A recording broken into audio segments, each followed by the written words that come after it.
জীবকে ফকির ইয়াবানিত আজ আনন্দ আপন পাহারা হইছ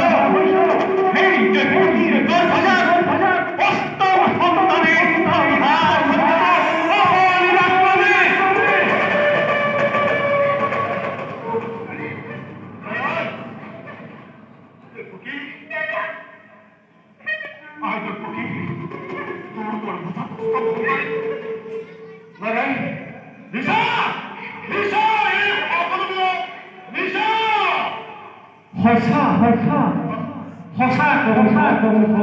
মনত মেলাকেই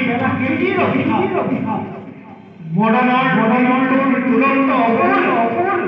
চমু চাপি আহে